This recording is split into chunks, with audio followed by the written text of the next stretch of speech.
Salve a tutti ragazzi, bentornati sul canale e benvenuti quest'oggi in questo nuovo video dove faremo i top e i flop della 24esima giornata di Serie A, analizzando un attimo tutte le partite che sono state giocate, i risultati che sono usciti, chi ha fatto meglio e chi invece poteva far meglio e non l'ha fatto. Empoli-Napoli. Top al Napoli perché... non perché è la capolista, non perché ovviamente sta inanellando risultati positivi uno dietro l'altro, ma per la partita che ha giocato.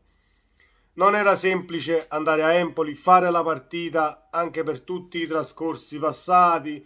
L'anno scorso abbiamo perso 6 punti per tutto il pre-partita che c'è stato, con un po' di tensione a livello psicologico, perché comunque era una partita non semplice da affrontare. Top al Napoli, e l'Empoli non è un flop, la mettiamo in mezzo tra i top e i flop, perché comunque la partita se l'è giocata. Ovviamente affronti il Napoli che quest'anno sembra non farla buona a nessuno, quindi mettiamo l'Empoli in mezzo tra top e flop.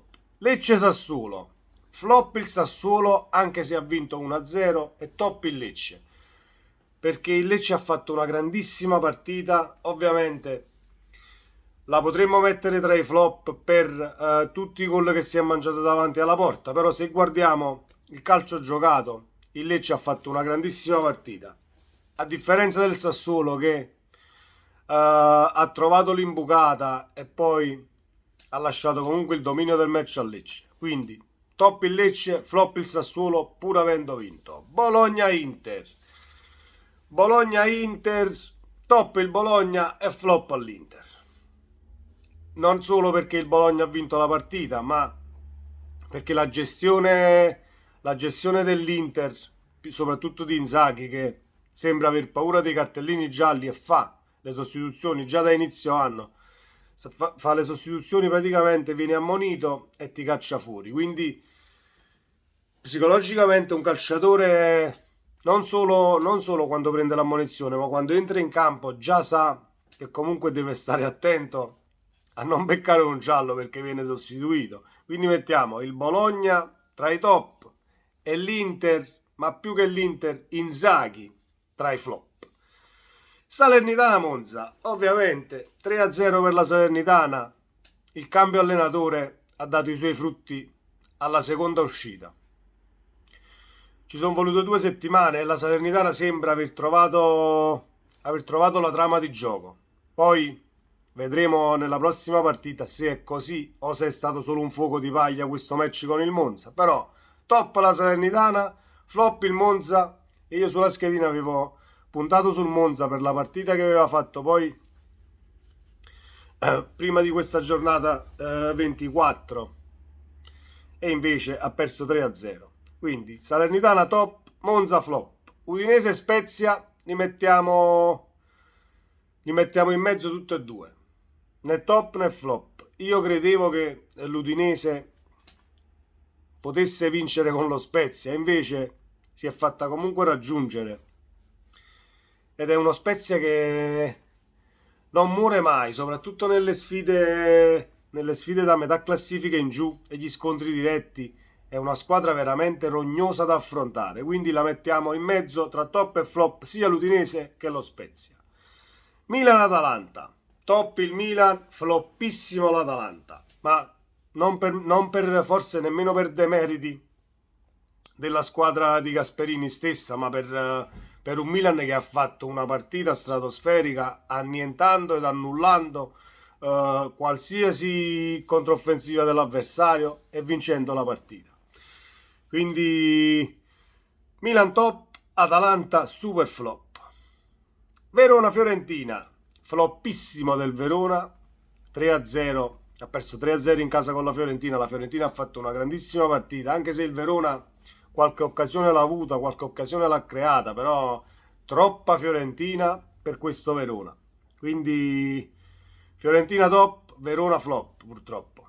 Anche se il Verona alle ultime stava giocando comunque discretamente bene, credevo in un'altra partita, forse più combattuta, ma non è stato così.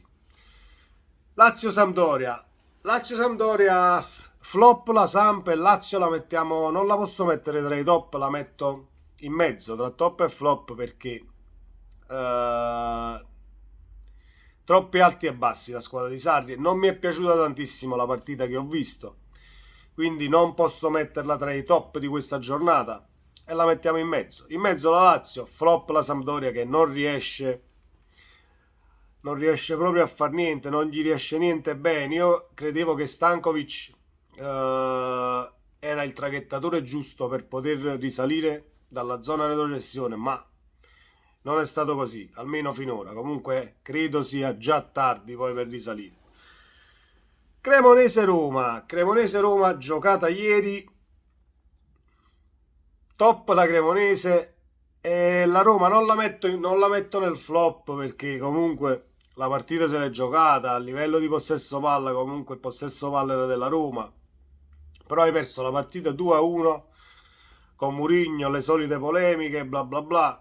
Dovrebbe andare nei flop la Roma per quanto riguarda la caratura della partita. Giochi contro la Cremonese che comunque hai perso pure in Coppa Italia, quindi sei recidivo da questo punto di vista. Non la metto però tra i flop perché la prestazione più o meno c'è stata, anche se hai perso 2-1 con la Cremonese. Cremonese nei toppissimi di questa giornata, la prima vittoria dopo 27 anni in Serie A. Juventus-Torino, Juventus-Torino mettiamo la Juve tra i top perché è andata sotto per 2 volte e poi ha vinto la partita 4-2, quindi carattere. E poi è stata una partita che ho visto e dal punto di vista del calcio giocato non possiamo nemmeno lamentarci. Credevo in una partita chiusissima, credevo in una partita rognosa tra un Torino che comunque la fa dell'aggressività e dell'intensità, comunque la sua arma migliore, e la Juve fino ad oggi non è che ci ha entusiasmato con questo calcio champagne. Ieri ha giocato una discreta partita a livello di gioco e ha ribaltato il Torino. Era un derby, quindi top la Juve, flop il Torino, inevitabile. Questo era per questa giornata 24, ragazzi, 24esima giornata di Serie A. Abbiamo fatto i top e i flop, abbiamo fatto un piccolo ho dato la mia opinione su tutte le partite per vedere chi ci ha esaltato e chi meno. Io dalla mia ho visto tutte le partite tranne una sola che è stata Udinese Spezia. Ho visto gli highlights, ho letto ovviamente post partita e azioni salienti, però il resto le ho viste tutte quante, quindi fin quando le vediamo tutte quante le partite possiamo parlarne. Questo era quanto, ragazzi, ci vediamo nel prossimo video. Non dimenticatevi di iscrivervi al canale e sempre Forza Napoli, buona Serie A a tutti, ciao.